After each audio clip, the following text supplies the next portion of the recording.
Bertrand Russell, le mysticisme et la logique. Platon, Socrate, Héraclite, Parménide, Hegel, Bergson. Le mysticisme et la logique. La métaphysique, qui est un effort pour embrasser le monde dans son ensemble au moyen de la pensée, s'est développée dès le début grâce à l'union et au conflit de deux tendances humaines d'ordre très différent qui poussent les hommes, l'une vers le mysticisme, l'autre vers la science.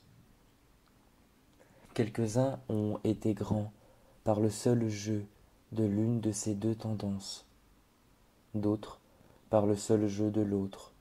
Chez Hume, par exemple, la tendance scientifique domine sans conteste, tandis que chez Blake, une vive hostilité à l'égard de la science s'unit à une profonde intuition mystique. Mais les plus grands des philosophes ont ressenti le double besoin de la science et du mysticisme. Une tentative de conciliation, voilà ce que fut leur vie, et c'est là ce qui fait de la vie de quelques-uns que la philosophie, dans toute sa pénible incertitude, est à la fois plus grande que la science et que la religion. Avant d'entreprendre de caractériser de façon explicite les tendances scientifiques et mystiques, je les illustrerai par l'exemple de deux philosophes, grands tous deux, par la très intime fusion qu'ils en surent opérer. Je veux parler d'Héraclite et de Platon. Héraclite, comme chacun sait, croyait à l'écoulement perpétuel des choses. Le temps construit et détruit toutes choses. Les quelques fragments qui nous restent de son œuvre ne nous renseignent guère sur l'origine de ses opinions, mais il y a quelques réflexions que l'observation scientifique paraît nettement avoir inspirées. Les choses qui peuvent être vues, entendues et apprises, dit-il, sont celles que j'estime le plus. Ce sont là les paroles d'un empiriste, pour qui l'observation est le seul témoin de la vérité. Le soleil est chaque jour nouveau, dit un autre fragment. Et cette opinion, en dépit de son apparence paradoxale, est visiblement inspirée par l'observation scientifique, et devait sans doute à ses yeux résoudre la difficulté qui naît du fait que, pendant la nuit, le soleil fait son chemin sous terre d'Occident en Orient. C'est également une véritable observation qui a dû lui inspirer sa théorie fondamentale du feu, seule substance éternelle, dont toutes les choses visibles ne sont que des états passagers. Dans la combustion, nous voyons les choses se transformer entièrement, tandis que leur flamme et leur chaleur s'élèvent et se dissipent dans l'air. Ouvrez les guillemets. Ce monde, qui est le même pour tous, dit-il, aucun des dieux ou des hommes ne l'a fait. Mais il a toujours été, il est et sera toujours un feu éternellement vivant, qui s'allume avec mesure et s'éteint avec mesure. Fermez les guillemets. Ouvrez les guillemets. Les transformations du feu sont, en tout premier lieu, mer. Et la moitié de la mer est terre, la moitié vent tourbillonnant. Fermez les guillemets.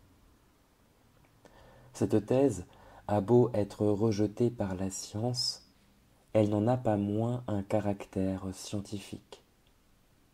C'est encore la science qui a pu inspirer le fameux passage auquel Platon fait allusion. Ouvrez les guillemets. Tu ne peux pas descendre deux fois dans les mêmes fleuves, car de nouvelles eaux coulent toujours sur toi. Fermez les guillemets. Mais on trouve aussi, parmi les fragments subsistants, cet autre aphorisme. Ouvrez les guillemets. Nous descendons et ne descendons pas dans les mêmes fleuves. Nous sommes et ne sommes pas. Fermez les guillemets. la comparaison de cet aphorisme qui est mystique avec celui que cite Platon et qui est scientifique met en lumière la relation intime qui unit les deux tendances dans le système d'Héraclite. Le mysticisme n'est, en fait, rien de plus qu'un sentiment d'une intensité et d'une profondeur particulière qui colore les croyances concernant l'univers.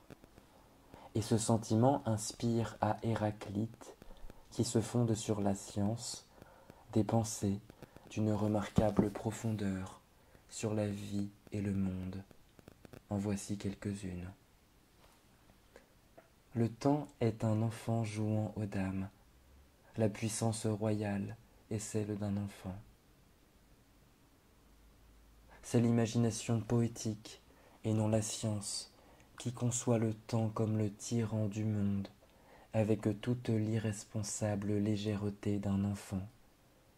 C'est encore le mysticisme qui conduit Héraclite à affirmer l'identité des contraires. Bien et mal, dit-il, sont toutes un. Et encore, pour Dieu, toutes choses sont justes, et bonnes et droites, mais les hommes tiennent certaines choses pour mauvaises, et certaines pour droites. Il y a beaucoup de mysticisme à la base de la morale d'Héraclite.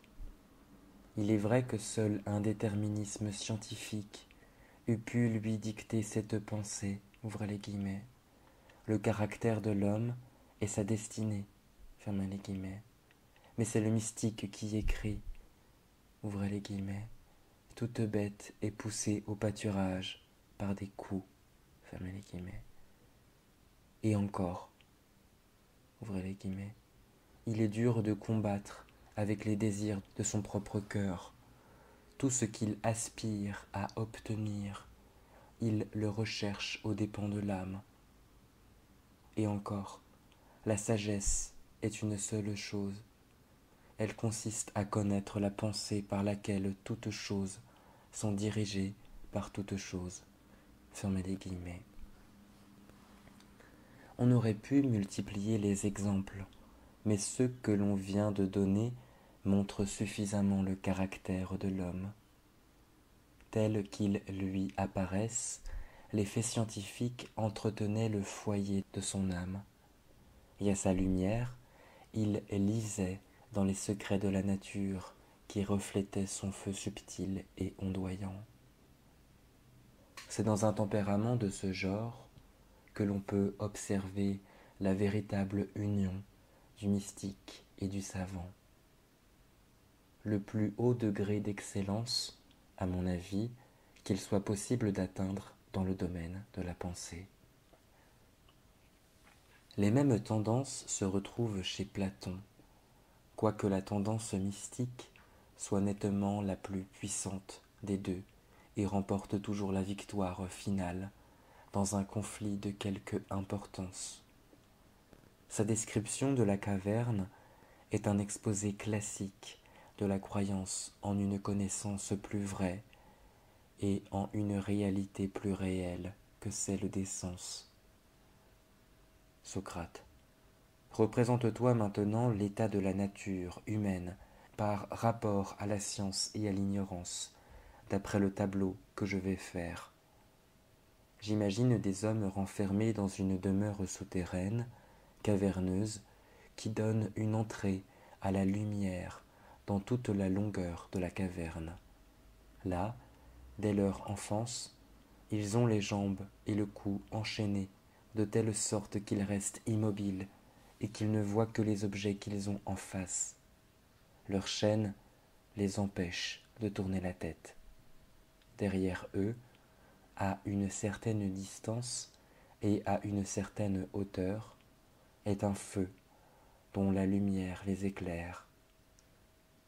Entre ce feu et les captifs s'élève un chemin escarpé, le long duquel imagine un petit mur semblable à ces cloisons que les charlatans mettent entre eux et le spectateur pour leur cacher les ressorts des figures merveilleuses qu'ils montrent. Glaucon. Je me représente tout cela. Socrate.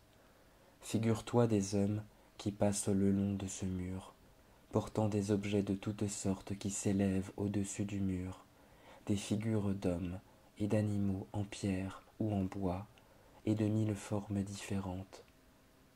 Parmi ceux qui les portent, les uns s'entretiennent ensemble, les autres passent sans rien dire. Glaucon. Voilà un étrange tableau et d'étranges captifs. Socrate. Ils nous ressemblent pourtant de pointe en point. Socrate. Vois maintenant ce qui devra naturellement leur arriver si on les délivre de leur chaîne, et qu'en même temps on les guérisse de leur erreur.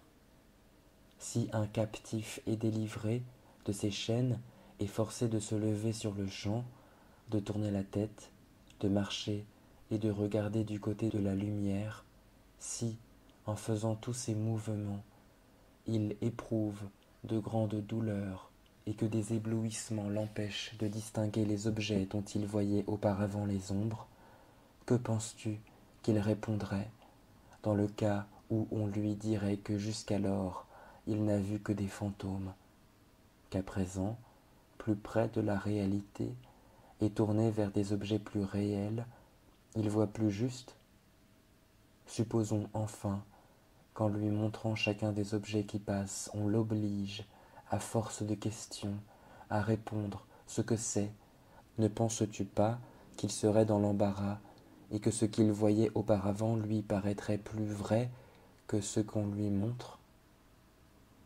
Glaucon, sans comparaison. Socrate. Ce n'est que peu à peu, si je ne me trompe, qu'ils pourront s'habituer à l'éclat de la région supérieure. Ce qu'il y aura le plus de facilité à distinguer, ce sont d'abord les ombres, ensuite les images des hommes et des autres objets qui se reflètent dans les eaux, enfin les objets eux-mêmes. De là, il portera ses regards vers les corps qui sont dans le ciel, et il supportera plus facilement la vue du ciel lui-même, s'il contemple pendant la nuit les astres et la lune, que pendant le jour, s'il veut fixer le soleil et sa lumière. Glaucon, sans contredit.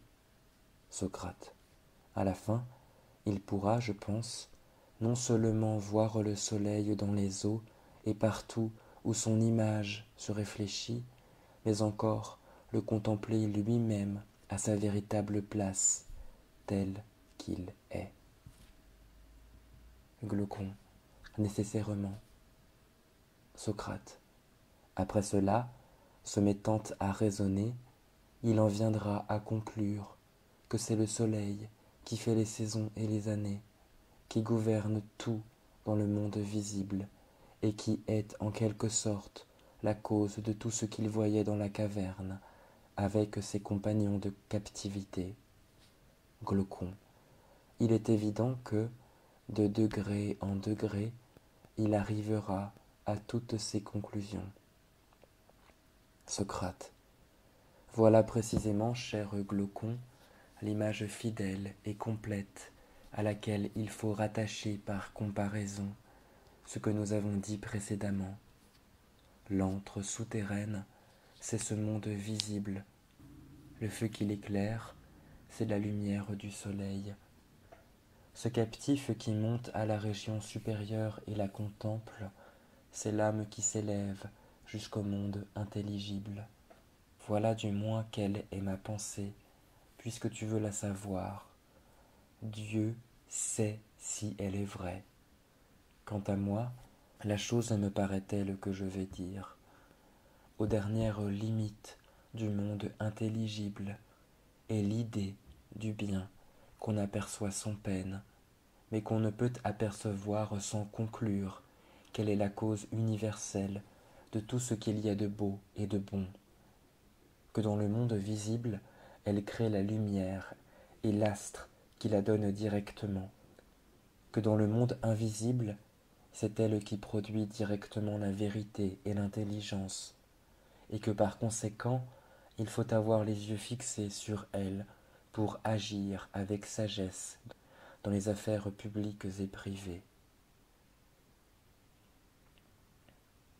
Mais dans ce passage, comme dans presque tout son enseignement, Platon identifie le bien et la réalité vraie.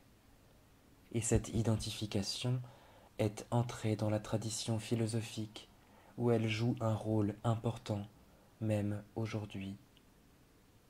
En donnant ainsi au bien une fonction législative, Platon a opéré entre la philosophie et la science une scission dont, à mon avis, toutes deux ont souffert depuis et souffrent encore.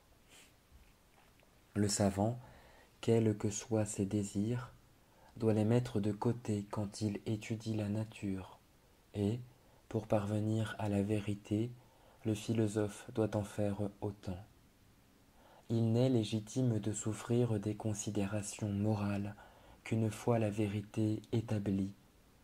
Elles peuvent, elles doivent même, déterminer nos sentiments à l'égard de la vérité et ordonner notre vie selon la vérité, mais non pas imposer une vérité qui les satisfasse.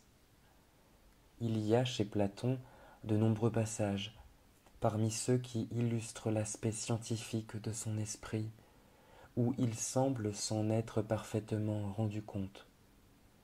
Le plus remarquable est celui où Socrate, jeune homme, explique à Parménide la théorie des idées. Lorsque Socrate a fini d'expliquer qu'il y a une idée du bien, mais qu'il n'y en a pas de choses telles que du poil, de la boue ou de la saleté, Parménide lui conseille de ne pas mépriser les choses, même les plus viles, et ce conseil révèle un véritable tempérament scientifique.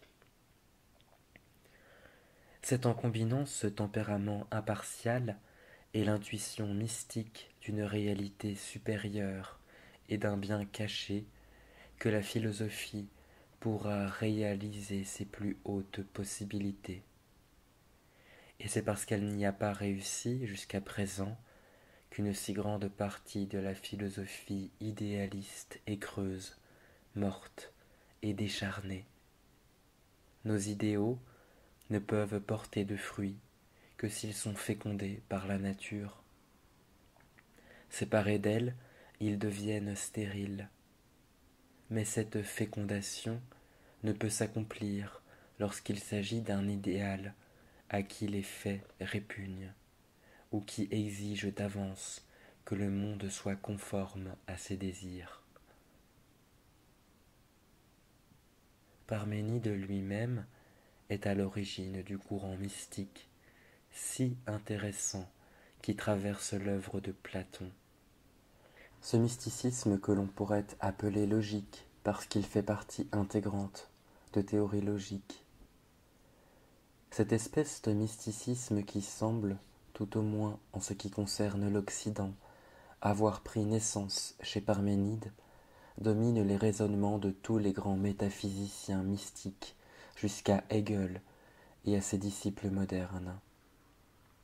La réalité, d'après lui, est incréée, indestructible, immuable, indivisible. Ouvrez les guillemets. De lourdes chaînes la contraignent à l'immobilité. Elle est sans commencement et sans fin, car nous avons écarté la naissance et la mort, et la croyance véritable les a bannis. Fermez les guillemets. Le principe fondamental de son investigation est exprimé dans une phrase que Hegel n'aurait pas désavouée. Ouvrez les guillemets. Tu ne peux connaître le non-être. Cela est impossible, ni même l'exprimer, car ce qui peut être pensé et ce qui peut exister ne sont qu'une seule et même chose. Fermez les guillemets. Et encore, il faut bien que ce qui peut être pensé et exprimé existe, car il lui est possible d'exister, et ce qui n'est rien ne saurait exister. Fermez les guillemets. Ce principe conduit à affirmer l'impossibilité du changement, car ce qui est pensé peut être exprimé et, par conséquent, continue à exister. Le philosophe mystique de tous les temps et de tous les pays est caractérisé par certaines croyances qui illustrent les doctrines que nous venons de considérer. Il y a d'abord la préférence donnée à l'intuition sur la connaissance analytique et discursive, la croyance en un mode de connaissance immédiate, profonde et qui s'impose par opposition à l'étude lente et incertaine de l'apparence extérieure, par l'intermédiaire d'une science qui se fonde uniquement sur les sens. Ceux qui savent s'absorber dans une passion intérieure doivent connaître parfois ce sentiment étrange de l'irréalité des choses ordinaires, et cette rupture de contact avec les choses quotidiennes qui fait perdre au monde toute stabilité, où il semble que ce soit l'âme entièrement isolée qui fasse sortir du plus profond d'elle-même une fantasmagorie déchaînée d'ombres qui, jusqu'ici, se sont montrées réelles et vivantes en elles-mêmes. C'est là l'aspect négatif de l'initiation mystique, le doute à l'égard de la connaissance ordinaire qui prépare à recevoir ce qui semble une sagesse plus haute. Beaucoup d'hommes, à qui cette expérience négative est familière, ne vont pas plus avant, mais, aux yeux du mystique, elle ne représente que le seuil d'un monde plus vaste. L'intuition mystique commence par le sentiment d'un mystère dévoilé, d'une connaissance cachée, brusquement devenue certaine, sans que le moindre doute puisse s'élever. Le sentiment de la certitude et de la révélation précède toute croyance bien définie. Les croyances définies auxquelles parviennent les mystiques proviennent de ce qu'ils réfléchissent sur l'expérience brute qu'ils ont connue dans un moment d'intuition. Souvent, des croyances qui n'ont aucun rapport avec ce moment sont ensuite absorbées par le noyau central. Ainsi, outre les convictions que partagent tous les mystiques, on trouve, chez beaucoup d'entre eux, d'autres convictions d'un caractère plus local et plus transitoire qui, sans doute, s'amalgament à ce qui était essentiellement mystique en vertu de leur certitude subjective. Nous pouvons négliger ces apports secondaires et nous borner aux croyances que partagent tous les mystiques. Le résultat immédiat du moment d'extase est la croyance en un mode de connaissance possible que l'on peut appeler révélation ou intuition, par opposition à sensation, raison et analyse que l'on tient dès lors pour des guides aveugles qui conduisent au marécage de l'illusion. Intimement liée à cette croyance est la conception d'une réalité qui gît au-delà du monde de l'apparence et en est entièrement différente. Cette réalité est considérée avec une admiration qui s'élève souvent jusqu'à la vénération. On la sent toute proche, en tout temps et en tout lieu, à peine voilée sous les images des sens, prête pour l'esprit qui l'aperçoit à resplendir dans sa gloire, même à travers les apparences insensées et mauvaises de l'homme. Le poète, l'artiste et l'amant sont à sa recherche. L'obsédante beauté qu'ils poursuivent n'est que le pâle reflet de son soleil. Mais, ce que d'autres cherchent obscurément, le mystique, qui vit dans la pleine lumière de sa contemplation, en a une connaissance auprès de laquelle toute autre connaissance est ignorance. La seconde caractéristique du mystique est la croyance en l'unité et le refus d'admettre une opposition ou une division où que ce soit. Nous avons vu qu'Héraclite disait « Le bien et le mal sont une seule et même chose ». Et il dit encore « Le chemin vers le haut et celui vers le bas est le même ». On reconnaît la même attitude lorsqu'il pose à la fois deux propositions contradictoires comme « Nous descendons et ne descendons pas dans le même fleuve, nous sommes et ne sommes pas ». C'est cette même tendance vers l'unité qui pousse Parménide à soutenir que la réalité est une et indivisible. Chez Platon, cette tendance est moins apparente, étant enrayée par sa théorie des idées, mais elle se montre de nouveau, autant que la logique l'autorise, dans sa doctrine du primat du bien. Un troisième caractère de presque toute métaphysique mystique est la négation de la réalité du temps. C'est là une des conséquences de la négation de la division. Si tout est un, la distinction entre le passé et l'avenir doit être illusoire. Nous avons vu l'importance du rôle que cette doctrine joue chez Parménide. Et chez les modernes, elle constitue le fondement des systèmes de Spinoza et de Hegel. La dernière des doctrines du mysticisme que nous avons à considérer est cette croyance que tout mal n'est qu'apparence, illusion produite par les divisions et oppositions de l'intelligence analytique. Le mysticisme ne prétend pas que la cruauté, par exemple, est bonne, mais il nie qu'elle soit vraie.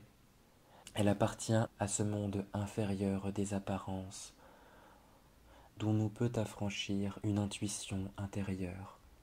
Parfois, par exemple chez Hegel, et verbalement du moins chez Spinoza, tant le bien que le mal sont considérés comme illusoires, quoique l'attitude sentimentale à l'égard de ce que l'on tient pour la réalité soit de nature à emporter la croyance que la réalité est bonne. Dans tous les cas, ces caractéristiques morales du mysticisme sont l'absence d'indignation et de révolte, le plaisir de la soumission, le refus de considérer la division en deux éléments contraires, l'un bon, l'autre mauvais, comme une vérité première.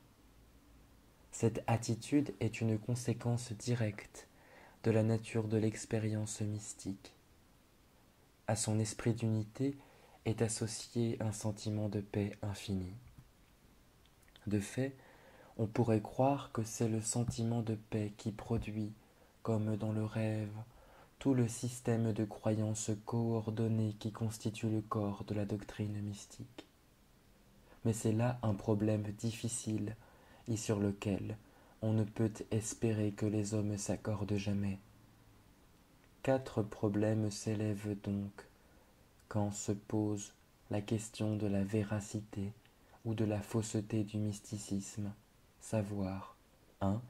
Y a-t-il 2 modes de connaissance que l'on puisse appeler l'un la raison, l'autre l'intuition? Et dans ce cas, y en a-t-il un qu'il faille préférer à l'autre? 2. La pluralité et la division sont-elles toujours illusoires? 3. Le temps n'est-il pas réel? Et 4. Quel degré de réalité appartient au bien et au mal? Quoique le mysticisme intégral me semble donner de ces 4 problèmes des solutions erronées, je crois cependant qu'en le restreignant comme il convient, le sentiment mystique peut nous fournir une part de connaissance à laquelle il semble n'être pas possible d'atteindre autrement. S'il en est ainsi, le mysticisme peut être approuvé en tant qu'attitude à l'égard de la vie, non en tant que système du monde. La croyance métaphysique, ainsi que j'entends le montrer, est un produit erroné de l'émotion, quoique l'émotion, en tant qu'elle donne forme et couleur aux autres pensées et aux autres sentiments, soit l'inspiratrice de ce qu'il y a de meilleur dans l'homme. La recherche scientifique est le même, si lente et circonspecte, qu'on la croit aux antipodes de l'élégante certitude mystique, peut se trouver renforcée et développée par ce même esprit de respect, spirit of reverence, où vit et se meut le mysticisme. La raison et l'intuition. De la réalité ou de l'irréalité du monde des mystiques, je ne sais rien. Je n'ai aucun désir d'en nier l'existence, ou même de prétendre que l'intuition qui le révèle n'est pas une intuition véritable.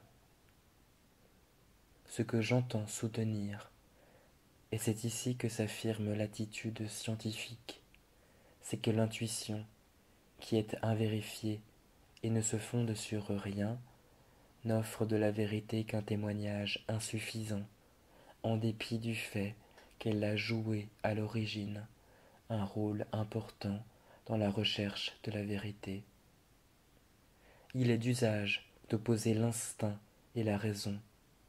Au XVIIIe siècle, on prenait parti pour la raison, mais, sous l'influence de Jean-Jacques Rousseau et du mouvement romantique, la préférence fut donnée à l'instinct. D'abord, par ceux qui révoltaient les formes artificielles de gouvernement et de pensée. Ensuite, à mesure qu'augmentaient les difficultés de la défense purement rationaliste de la théologie traditionnelle, par tous ceux qui voyaient la science menacer des croyances qu'ils associaient à une conception spirituelle de la vie et du monde. Bergson a élevé l'instinct sous le nom d'intuition au rang de seul arbitre de la vérité métaphysique.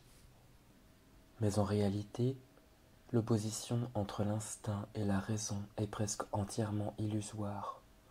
L'instinct ou l'intuition est ce qui conduit d'abord aux croyances que la raison confirme ou infirme par la suite, mais la confirmation, lorsqu'elle est possible, consiste en dernière analyse dans un accord avec d'autres croyances qui ne sont pas moins instinctives.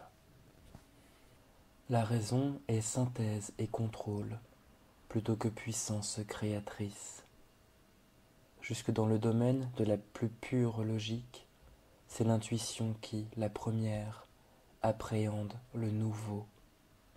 Les conflits de l'instinct et de la raison s'élèvent parfois au sujet de croyances instinctives particulières, si fortement enracinées que leur désaccord avec d'autres croyances, quelque considérables qu'ils soient, ne les fait pas disparaître. L'instinct, comme les autres facultés humaines, est susceptible d'erreur. Ceux qui sont faibles de raison se refusent quelquefois à l'admettre en ce qui les concerne eux-mêmes, mais tout le monde l'admet en ce qui concerne les autres. Là où l'instinct est le moins susceptible d'erreur, c'est dans la pratique, où l'opération du jugement influe sur la sélection naturelle. La bienveillance et la malveillance d'autrui, par exemple, sont souvent perçues avec une acuité extraordinaire, au travers d'apparences très bien gardées, mais, même dans ce cas, la réserve ou la flatterie peuvent donner une fausse impression. Et dans des questions moins directement pratiques, comme celles dont traite la philosophie, des croyances très fortement instinctives sont souvent entièrement erronées, comme nous le révèle leur désaccord avec d'autres croyances aussi fermes.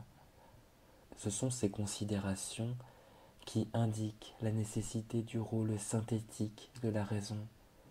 Elle met nos croyances à l'épreuve de leur compatibilité et examine, dans les cas douteux, les sources d'erreurs possibles de part et d'autre. Il n'y a là rien qui s'oppose à l'instinct en lui-même, mais seulement à l'aveugle parti pris de ne se fier qu'à un seul aspect intéressant de l'instinct, à l'exclusion d'autres aspects plus ordinaires, mais non moins dignes de confiance. C'est cette unilatéralité, one-sidedness, et non l'instinct lui-même, que la raison a pour but de corriger. Ces maximes, plus ou moins rebattues, peuvent être illustrées par leur application au plaidoyer de Bergson en faveur de l'intuition contre l'intelligence. Il y a, dit-il, deux manières profondément différentes de connaître une chose. La première implique qu'on tourne autour de cette chose, la seconde qu'on entre en elle. La première dépend du point de vue où l'on se place et des symboles par lesquels on s'exprime. La seconde ne se prend d'aucun point de vue et ne s'appuie sur aucun symbole. De la première reconnaissance, on dira qu'elle s'arrête au relatif.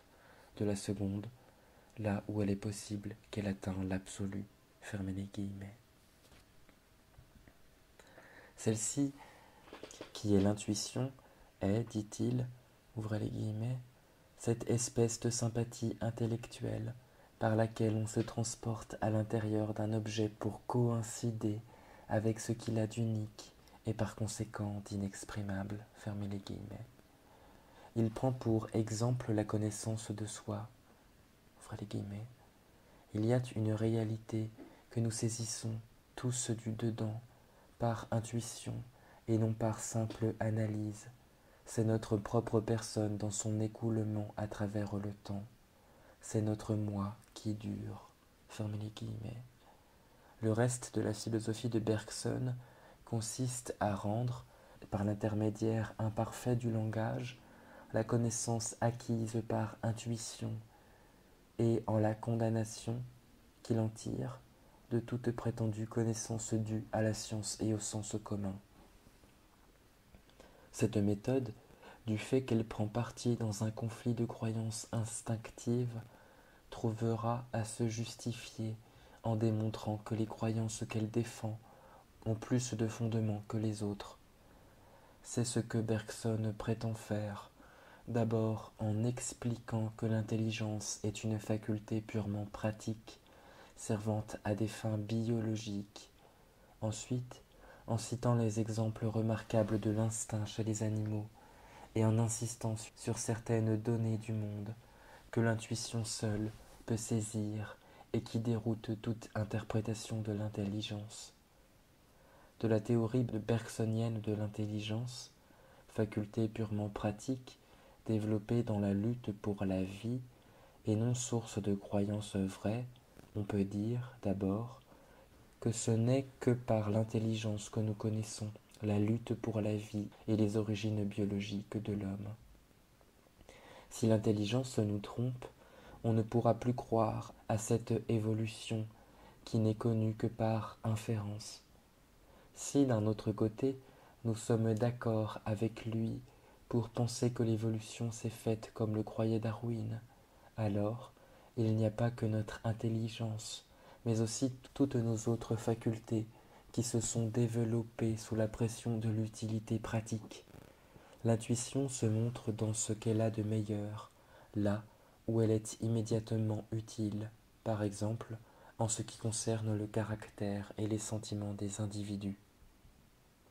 À ce qu'il semble, Bergson soutient que les dispositions pour cet ordre de connaissances sont moins explicables par la sélection naturelle que ne le sont, par exemple, les dispositions pour les mathématiques pures.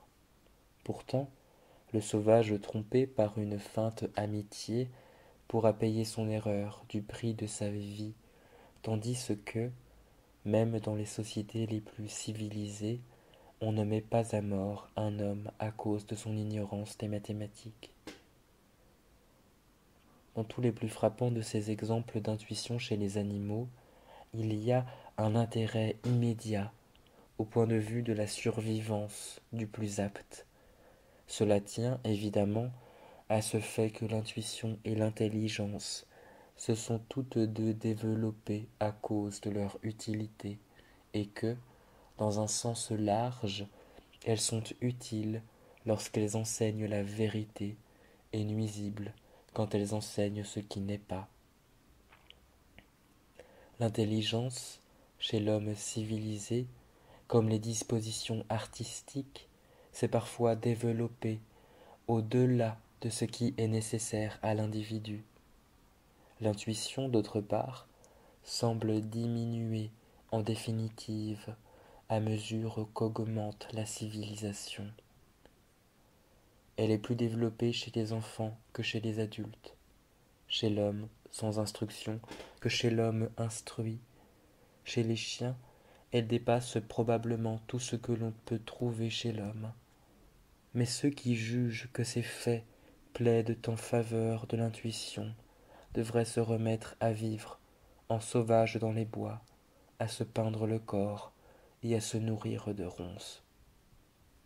Examinons maintenant si l'intuition est aussi infaillible que le prétend Bergson. La meilleure preuve, à son avis, en est la connaissance que nous avons de nous-mêmes. Cependant, la connaissance de soi est, proverbialement, à la fois rare et mal aisée. La plupart des hommes, par exemple, ont en eux des petitesses, des vanités et des envies dont ils sont entièrement inconscients, quoique même leurs meilleurs amis les aperçoivent sans difficulté. Il est vrai que l'intuition entraîne une certitude qui fait défaut à l'intelligence. Quand elle intervient, il est presque impossible de douter de sa véracité. Mais lorsque, à l'examen, elle se montre au moins aussi infaillible que l'intelligence, la plus grande certitude subjective qu'elle emporte devient d'autant plus dangereuse qu'elle est plus décevante. Outre la connaissance de soi, un des plus remarquables exemples d'intuition est la connaissance que l'on croit avoir de ce que l'on aime. Le voile qui sépare les personnalités distinctes semble être levé, et l'on croit voir dans l'âme d'un autre comme dans soi. Mais la satisfaction du désir fait toujours naître des déceptions, et même lorsque l'on n'éprouve pas de véritable déception, l'expérience révèle graduellement que la prétendue intuition était illusoire, et que la méthode plus lente et plus hésitante de l'intelligence est, en définitive, plus digne de confiance. Bergson soutient que l'intelligence ne s'applique aux choses qu'en tant qu'elles ressemblent à d'autres que l'on connaît déjà, tandis que l'intuition a la capacité de saisir le caractère de l'unique et du nouveau qui existe toujours dans chaque moment qui passe. Sans doute, il est vrai qu'il y a quelque chose d'unique et de nouveau à chaque instant. Il est vrai également que cela ne se peut entièrement exprimer au moyen des concepts intellectuels. Seule une appréhension immédiate peut faire connaître ce qui est unique et nouveau. Mais une appréhension immédiate de cette espèce est pleinement donnée par la sensation et, il me semble, n'exige pas le recours d'une faculté spéciale d'intuition. Ce n'est ni l'intelligence, ni l'intuition, mais la sensation qui fournit des données nouvelles. Mais quand les données sont de nature particulièrement frappante, l'intelligence est plus propre à en tirer parti que ne l'est l'intuition. La poule, qui a une nichée de canard, a sans doute une intuition qui semble la transporter au-dedans de ceux-ci. Elle n'en a pas qu'une connaissance analytique, mais, lorsque les canards se jettent à la rivière, la prétendue intuition se révèle infondée et la poule, désemparée, demeure sur la rive. L'intuition, en fait, est un aspect et un développement de l'instinct et, comme tout instinct, elle est digne d'admiration tant qu'elle demeure dans le milieu ordinaire qui a façonné les habitudes de l'animal. Mais elle perd toute compétence sitôt que le milieu se modifie de façon à réclamer un mode d'action qui ne soit pas habituel. La compréhension théorétique du monde, qui est l'objet de la philosophie, n'a pas grande importance pratique aux yeux des animaux, des sauvages, ou même de la plupart des hommes civilisés. En conséquence, il est difficile de croire que la méthode hâtive et sans finesse de l'instinct ou de l'intuition y puisse trouver un terrain favorable pour ses applications. Ce sont les modes d'action plus anciens, ceux qui rappellent les lointaines générations de nos ancêtres animaux et quasi humains, qui font ressortir l'intuition dans ce qu'elle a de meilleur. Lorsqu'il s'agit de la conservation ou de l'amour, l'intuition manifeste souvent, pas toujours cependant, une rapidité et une précision qui font l'étonnement d'une intelligence critique. Mais la philosophie n'est pas de ces tendances qui révèlent le lien qui nous rattache à notre passé. C'est une recherche hautement raffinée, hautement civilisée, qui demande pour aboutir un certain affranchissement de la vie de l'instinct et parfois même une certaine élévation qui nous dégage des espérances et des craintes de ce monde. Ce n'est donc pas en philosophie que se montrera à nous ce qu'il y a de meilleur dans l'intuition. Au contraire, du moment que le véritable objet de la philosophie et le mode de pensée qui permet de le saisir sont étrangers, inaccoutumés et rares, c'est ici, plus que partout ailleurs, que l'intelligence sera supérieure à l'intuition et que la certitude rapide et immédiate auront le moins de droit d'être acceptées sans critique, auront le moins de droit d'être acceptées sans critique. En nous faisant l'avocat de la réserve et de l'impartialité scientifique, contre l'expression d'une pleine confiance en l'intuition, nous ne faisons que plaider dans la sphère de la connaissance cette largeur de vue, ce désintéressement impersonnel et cet affranchissement des préoccupations pratiques qu'ont préconisé toutes les grandes religions du monde. Ainsi, notre conclusion aura beau s'opposer formellement aux croyances d'un grand nombre de mystiques, elle n'est pas, dans son essence, contraire à l'esprit qui a inspiré ces croyances, mais est plutôt l'aboutissement de ce même esprit en tant qu'il s'applique au domaine de la pensée. L'unité et la pluralité. Un des aspects les plus convaincants de l'extase mystique est l'apparente révélation de l'unité des choses qui donne naissance au panthéisme en religion et au monisme en philosophie. Une logique complexe partant de Parménide et atteignant son apogée chez Hegel et ses disciples s'est développée peu à peu dans le but de démontrer que l'univers est un tout, un et indivisible, et que ce qui semble en être des parties, si on les considère comme existantes en substance et par elles-mêmes, n'est qu'illusion. La conception d'une réalité entièrement différente du monde des apparences, d'une réalité une, indivisible et immuable, a été introduite dans la philosophie occidentale par Parménide, non pas du moins de façon avouée, pour des raisons mystiques ou religieuses, mais en se fondant sur un argument logique relatif à l'impossibilité du non-être, et la plupart des systèmes métaphysiques qui suivirent sont l'aboutissement de cette idée fondamentale. La logique, dont on se sert pour défendre le mysticisme, semble erronée en tant que logique et exposée à des critiques techniques que j'ai développées ailleurs. Je ne les répéterai pas ici, vu leur longueur et leur difficulté, mais je vais, à la place, tâcher d'analyser l'état d'esprit dont est sortie la logique mystique. La croyance en une réalité entièrement différente de ce que perçoivent les sens naît avec une force irrésistible dans certains états qui sont à l'origine de presque tout mysticisme et de presque toute métaphysique. Tout le temps que dure cet état, on ne sent point de besoin de logique, et, en conséquence, ceux qui sont pleinement mystiques n'usent pas de logique, mais s'adressent directement à l'expression immédiate de leur intuition. Mais un mysticisme aussi pleinement développé est rare en Occident.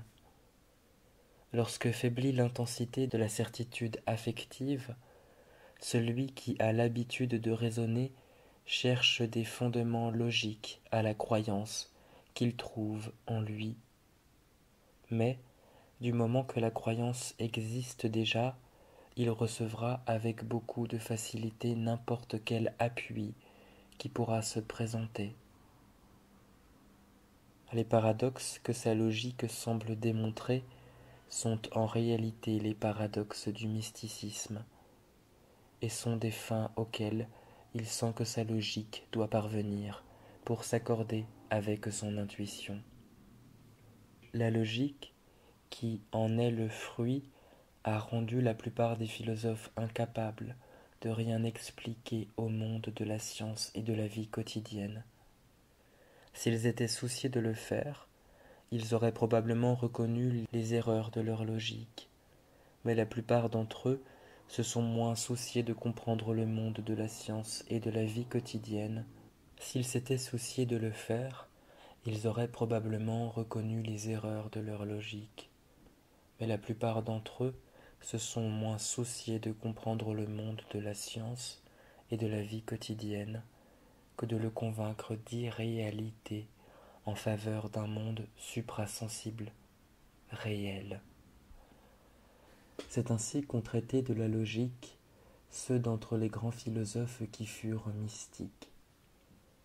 Mais du moment qu'ils tenaient pour accorder la prétendue intuition du sentiment mystique, leur doctrine logique était présentée avec une certaine sécheresse et passait, aux yeux de leurs disciples, pour entièrement indépendante de l'illumination soudaine dont elle résultait. Néanmoins, leur origine s'attacha à elle, et elles demeurèrent, pour emprunter un mot utile à M. Santayana, malignes aux yeux du monde de la science et du sens commun.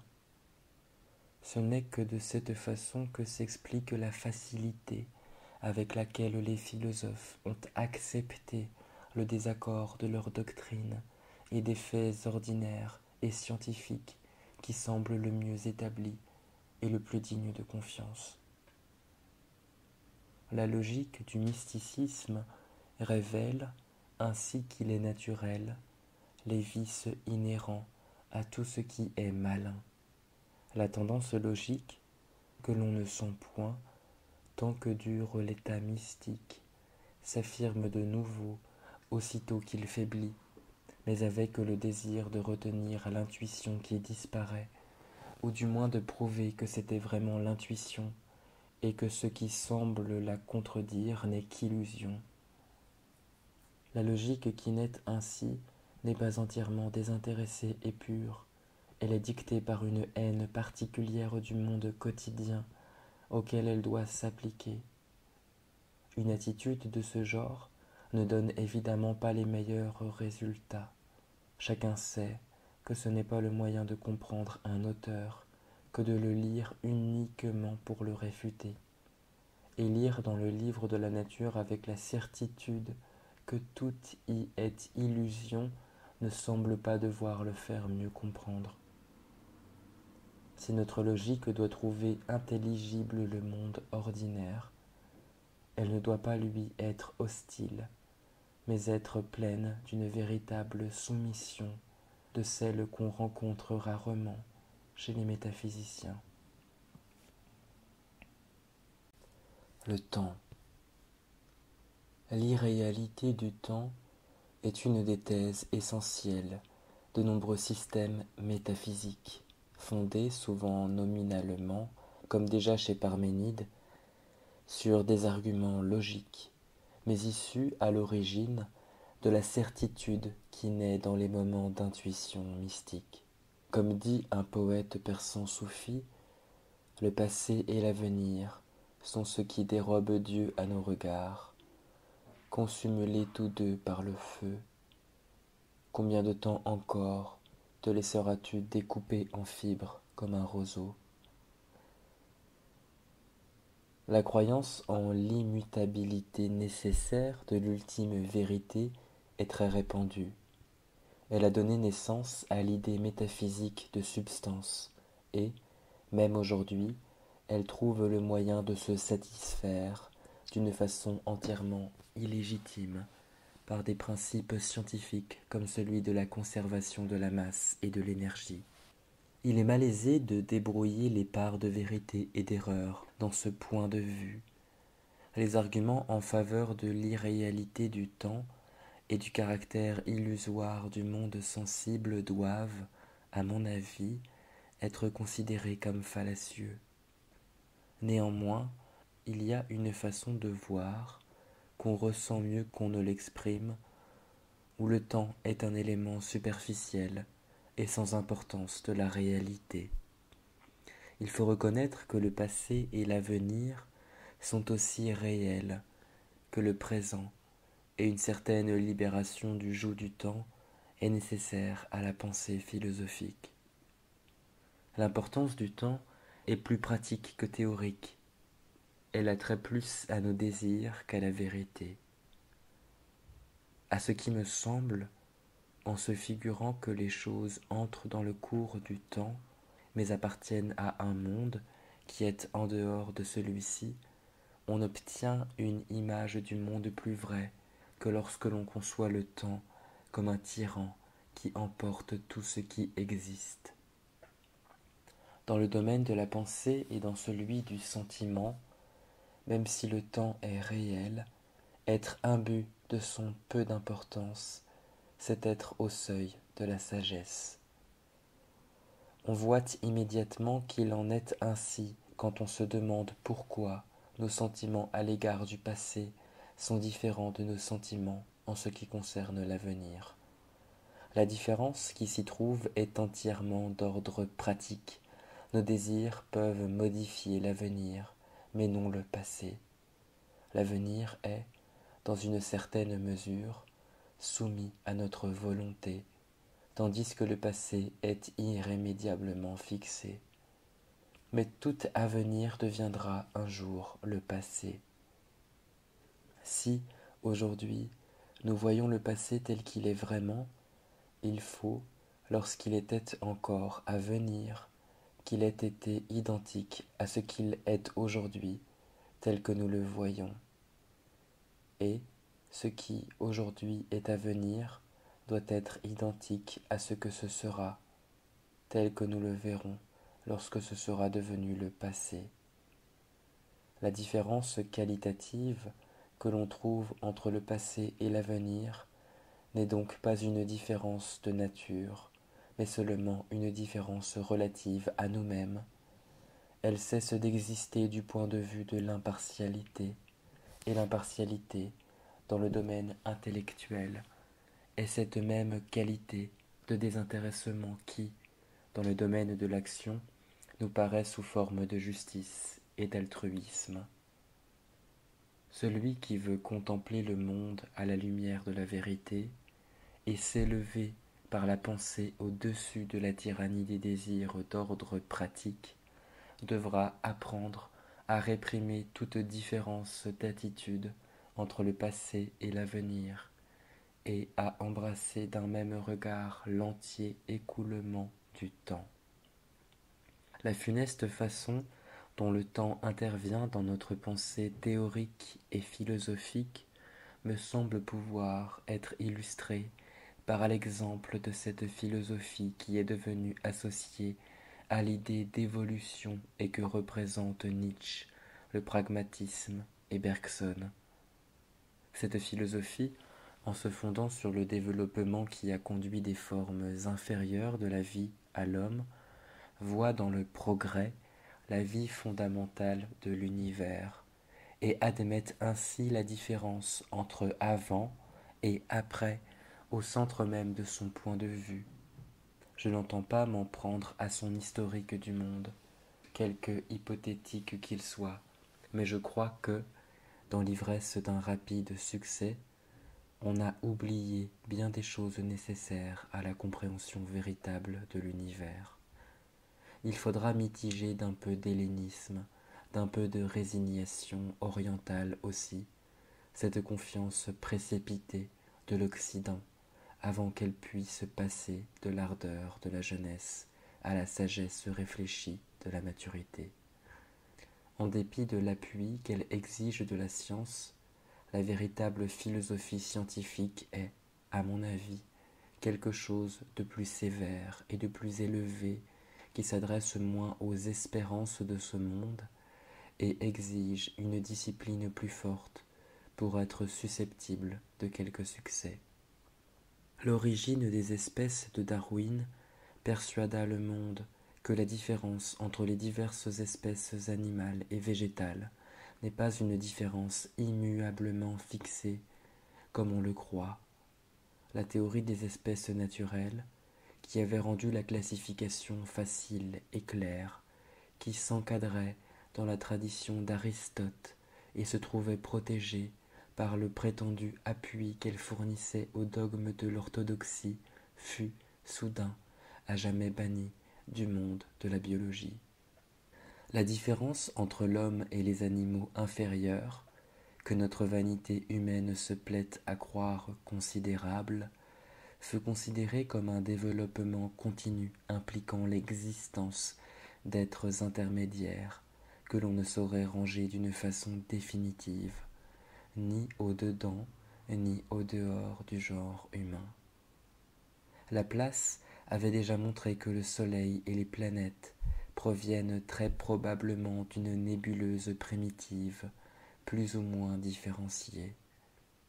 C'est ainsi que les vieilles lignes de démarcation devinrent confuses et imprécises, et les divisions nettes furent effacées.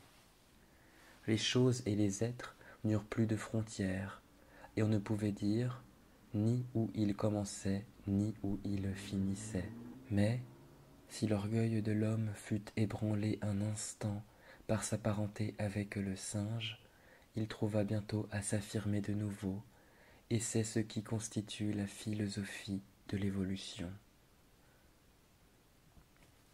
Un processus conduisant de l'amibe à l'homme, aux yeux des philosophes, parut être un progrès, bien qu'il ne soit pas dit que l'amibe se soumette à cette opinion.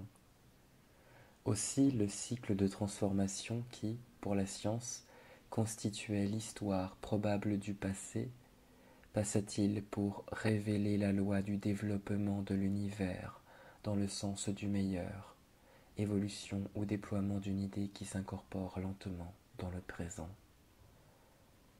Mais ce point de vue, qui pouvait satisfaire Spencer et ceux que l'on peut appeler les évolutionnistes hegéliens, ne pouvait être à demi tel quel par les partisans plus radicaux du changement. Un idéal vers lequel le monde tend de façon continue paraît à ces esprits trop nus et trop statiques pour valoir la peine qu'on y tende. Ce n'est pas seule l'inspiration, c'est l'idéal lui-même qui doit se modifier et se développer au cours de l'évolution. Il ne doit point y avoir de but fixé, mais une création continue de tendances nouvelles, du fait de l'élan qui constitue la vie et qui, seul, assure au processus son unité. La vie, dans cette philosophie, est un courant continu où toute division est artificielle et sans réalité. Choses isolées, commencement, fin, autant de fictions commodes, tout n'est que continuité homogène. Les croyances d'aujourd'hui pourront passer pour vraies aujourd'hui. autant qu'elles nous supportent dans le courant. Mais demain, elles seront fausses et devront être remplacées par des croyances nouvelles. Notre pensée tout entière ne comprend que des fictions commodes, coupes imaginaires dans le courant. La réalité s'écoule en dépit de toutes nos fictions, et quoi qu'elle puisse être vécue, elle ne peut être conçue par la pensée. Toutefois, on laisse entendre, sans l'affirmer explicitement, que l'avenir sera meilleur que le passé, et que le présent, quoique nous le puissions prévoir. Le lecteur est dans la situation d'un enfant qui s'attend à recevoir un bonbon parce qu'on lui a dit d'ouvrir la bouche et de fermer les yeux. La logique, les mathématiques, la physique n'ont point de place dans cette philosophie parce qu'elle est trop statique. Ce qui est réel, c'est la tendance et le mouvement dans le sens d'une fin qui, comme l'arc-en-ciel, recule à mesure que l'on avance et rend chaque point qu'elle touche différent de ce qu'il semblait être de loin.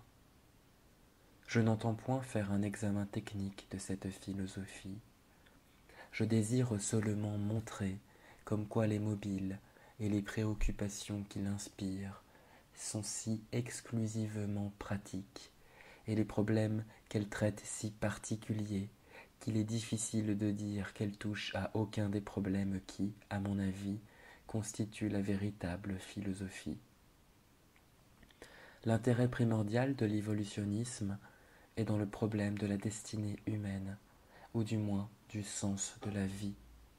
Il intéresse plus la moralité et le bonheur que la connaissance en elle-même.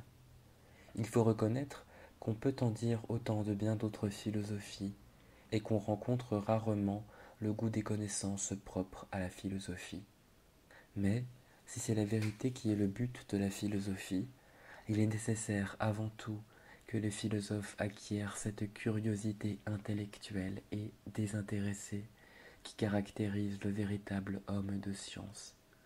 La connaissance de l'avenir, qui est de l'ordre des connaissances qu'il faut acquérir avant de rien connaître aux destinées humaines, est possible dans certaines limites. Il est impossible de dire dans quelle mesure les progrès de la science pourront reculer celle-ci. Mais ce qui est évident, c'est que toute proposition ayant trait à l'avenir appartient par son contenu, subject matter, à une science particulière et doit être démontrée par la méthode de cette science. La philosophie n'est pas un chemin de traverse qui conduit à des résultats de même nature que ceux des autres sciences. Pour être une véritable étude, elle doit avoir un domaine à elle et viser à des résultats que les autres sciences ne peuvent ni confirmer ni infirmer. L'évolutionnisme, en se fondant sur l'idée de progrès, qui est un changement dans le sens du meilleur, permettent à l'idée de temps, à ce qu'il me semble, de le tyranniser plutôt que de le servir, et se départit ainsi de cette impartialité qui est au fond de ce qu'il y a de meilleur dans la pensée et dans le sentiment philosophique. Les métaphysiciens, nous l'avons vu, ont souvent refusé autant toute réalité.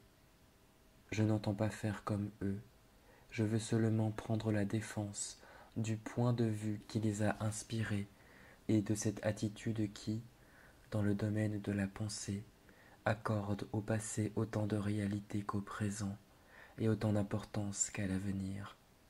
Comme dit Spinoza, ouvrez les guillemets, en tant que l'esprit conçoit une chose selon les commandements de la raison, il en sera affecté également, que l'idée soit celle d'un objet à venir, passé ou présent. Fermez les guillemets.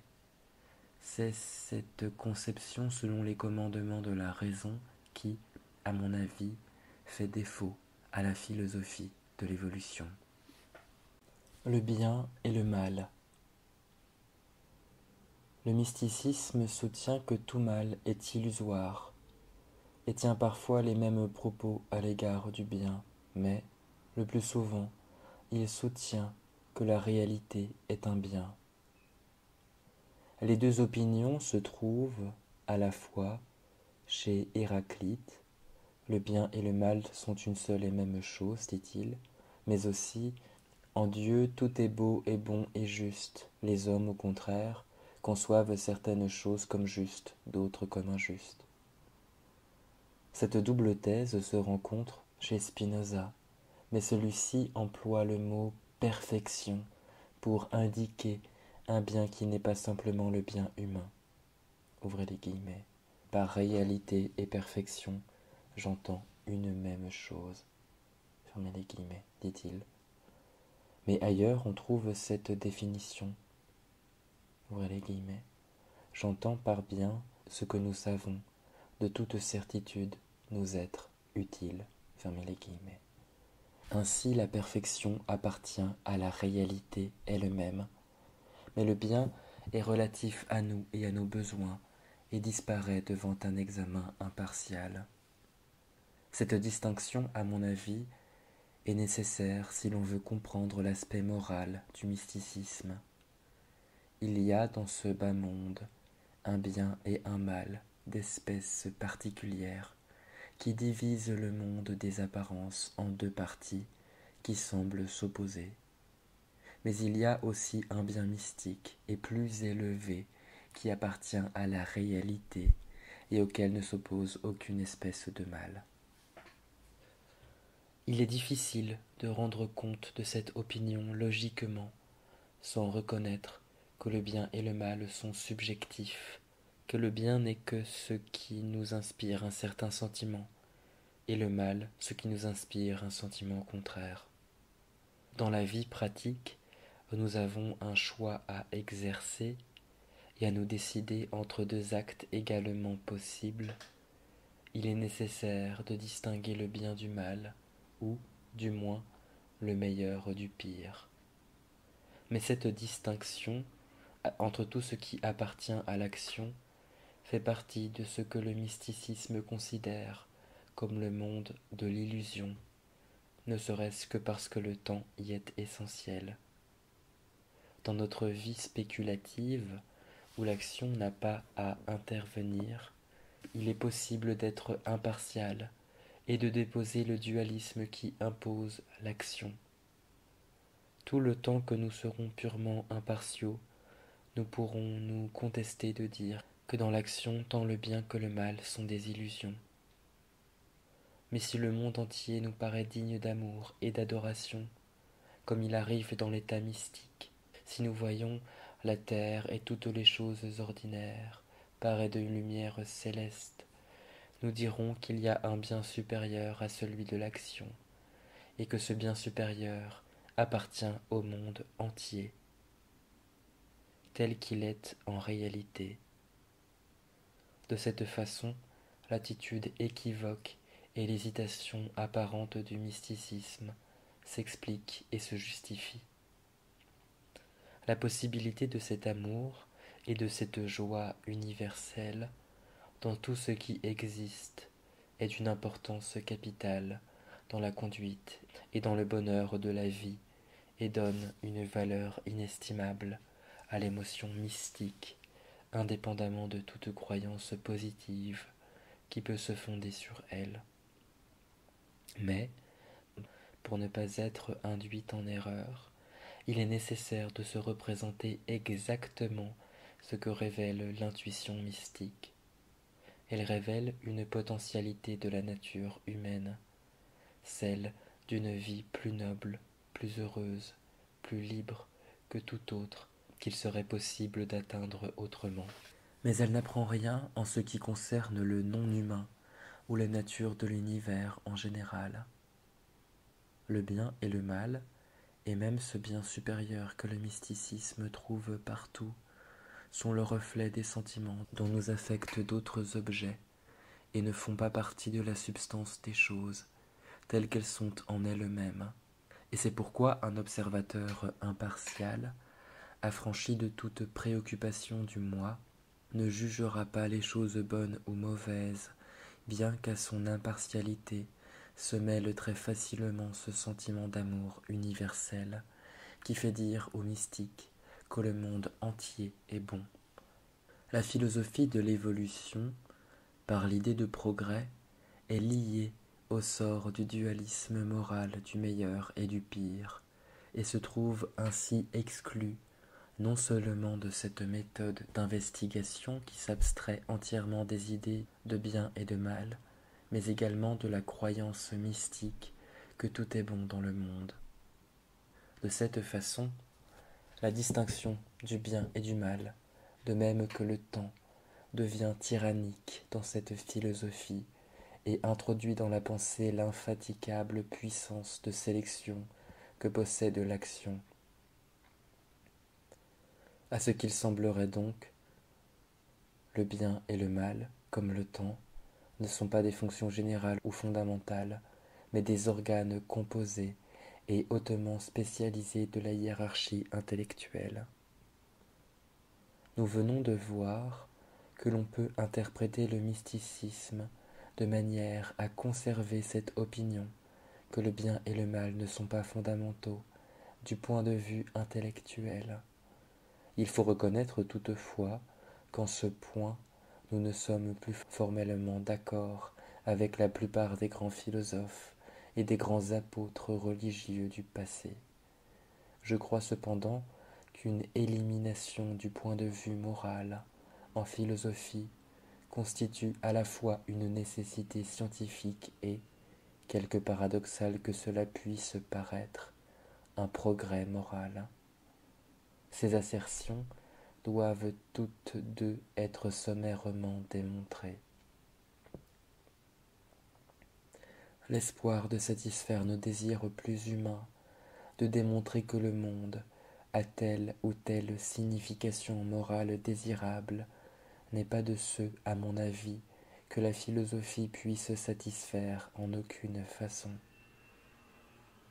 La différence entre un monde bon et un monde mauvais est une différence entre les caractères particuliers des choses particulières qui existent dans ces mondes. Ce n'est pas une différence suffisamment abstraite pour entrer dans le champ de la philosophie. L'amour et la haine, par exemple, sont moralement contraires, mais, en philosophie, ce sont des attitudes qui se touchent de près. La forme générale et la structure de ces attitudes à l'égard des choses, qui constituent les phénomènes mentaux, sont un problème pour la philosophie. Mais la différence entre l'amour et la haine n'est pas une différence de forme ou de structure et, en conséquence, appartient plus à la science particulière de la psychologie qu'à la philosophie. Ainsi, les préoccupations morales, qui ont souvent inspiré les philosophes, doivent demeurer à l'arrière-plan.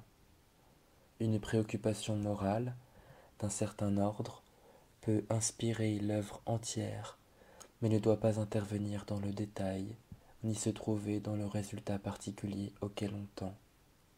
Si ce point de vue est décevant au premier abord, souvenons-nous qu'une réforme de ce genre a été jugée utile dans toutes les autres sciences.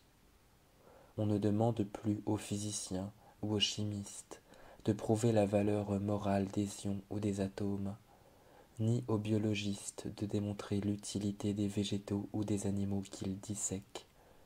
Il n'en était pas ainsi dans l'ère pré-scientifique. On étudiait l'astronomie, par exemple, parce qu'on croyait à l'astrologie. On croyait que les mouvements des planètes influaient d'une façon directe et importante sur la vie des êtres humains. Il est probable que, lorsque cette croyance s'affaiblit et que naquit l'étude désintéressée de l'astronomie, beaucoup de ceux qui prenaient à l'astrologie un intérêt puissant déclaraient l'astronomie de trop peu d'intérêt en ce qui concerne l'homme pour être digne d'étude. La physique, telle qu'elle se présente dans le Timée de Platon, par exemple, est chargée de notions morales. Son objet principal est de montrer que la Terre est digne d'admiration. Au contraire, le physicien moderne, quoiqu'il n'ait nul désir de nier que la Terre soit admirable, ne se soucie pas, en tant que physicien, de ses attributs moraux. Sa tâche est de rechercher des faits et non de juger s'ils sont bons ou mauvais. En psychologie, l'attitude scientifique est encore plus récente et malaisée que dans les sciences physiques. Il est naturel de juger la nature humaine bonne ou mauvaise, et d'estimer que la différence entre le bien et le mal, d'une telle importance en pratique, est d'une importance égale en théorie. C'est seulement au cours du siècle dernier que s'est développée une psychologie moralement neutre. Et, là aussi, la neutralité morale a joué un rôle essentiel dans le progrès de cette science. En philosophie, jusqu'à ce jour, on a peu recherché cette neutralité morale, et on y est rarement parvenu. Les hommes ont gardé la mémoire de leurs désirs, et ont apprécié la philosophie selon leurs désirs. Bannie des sciences particulières, cette notion que les idées de bien et de mal fournissent la clé de l'univers s'est réfugiée dans la philosophie. Mais, de ce dernier refuge lui-même, il faut qu'elle soit chassée, si tant est que la philosophie doive être autre chose qu'un chaos de douces rêveries. C'est un lieu commun de dire que le meilleur moyen d'atteindre le bonheur n'est pas de le poursuivre. Il semble qu'il en soit de même du bien, tout au moins en ce qui concerne la pensée. Ceux qui oublient le bien et le mal, et ne cherchent qu'à connaître les faits, mèneront leur tâche à bien, plus sûrement que ceux qui contemplent le monde à travers le verre déformant de leurs désirs. Nous en revenons ainsi à notre prétendu paradoxe, selon lequel une philosophie qui ne cherche pas à imposer au monde sa conception du bien et du mal, non seulement a plus de chances d'atteindre la vérité, mais encore est à un niveau moral plus élevé qu'une philosophie qui, comme l'évolutionnisme et la plupart des systèmes traditionnels, chante sans cesse les louanges de l'univers et y cherche l'expression d'un idéal actuel. En religion, et dans toute conception profonde et sérieuse du monde et de la destinée humaine, il y a un élément de soumission, une compréhension des limites de la puissance humaine qui, en quelque sorte, fait défaut au monde moderne, avec ses succès matériels rapides et son insolente croyance aux possibilités illimitées du progrès. Celui qui aime la vie la perdra, et il est à craindre que, par son amour de la vie trop plein de confiance, la vie elle-même ne perde une grande part de ce qui fait sa plus haute dignité.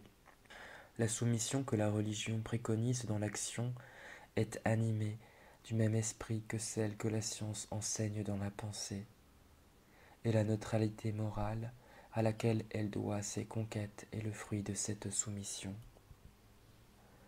Le bien qui nous intéresse est celui qu'il est en notre pouvoir de créer, le bien dans notre vie propre et dans notre attitude à l'égard du monde. Toute exagération de la croyance en un bien objectif est une des formes de l'affirmation de soi, qui est non seulement incapable de créer le bien extérieur qu'elle désire, mais encore peut poser une entrave sérieuse au bien qui est en notre pouvoir, et saper ce respect des faits qui constituent à la fois ce qu'il y a d'appréciable dans l'humilité et de fécond dans le tempérament scientifique. Sans doute les êtres humains ne peuvent-ils pas entièrement dépasser la nature humaine. Quelque chose de subjectif, ne serait-ce que l'intérêt qui détermine le sens de notre attention, doit demeurer au fond de toute notre pensée. Mais la philosophie scientifique est plus proche de l'objectivité, de la façon la plus étroite, la plus ferme et la plus intime qui soit possible. Pour un esprit primitif, tout ce qui existe est ou bienveillant ou hostile.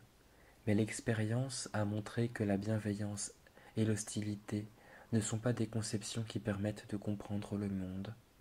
La philosophie scientifique représente donc, quoique encore à l'état naissant, un mode de pensée plus élevé que toute croyance et que toute rêverie pré-scientifique, et, comme tout ce qui tend à se dépasser, elle contribue dans une grande mesure au développement de son domaine, de sa largeur d'esprit et de sa compréhension. L'évolutionnisme a beau se fonder sur des faits scientifiques particuliers, il ne réussit pas à être une philosophie véritablement scientifique, à cause de sa dépendance à l'égard du temps, de ses préoccupations morales et de l'intérêt considérable qu'il prend aux agissements et aux destinées de ce monde. Une philosophie vraiment scientifique devra être moins orgueilleuse, moins générale, moins facile, et présenter moins de dehors brillants propres à flatter des espérances vaines.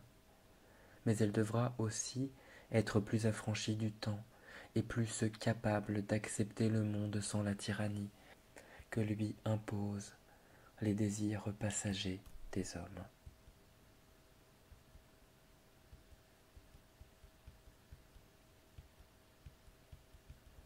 Lecture de Camille Calcagno.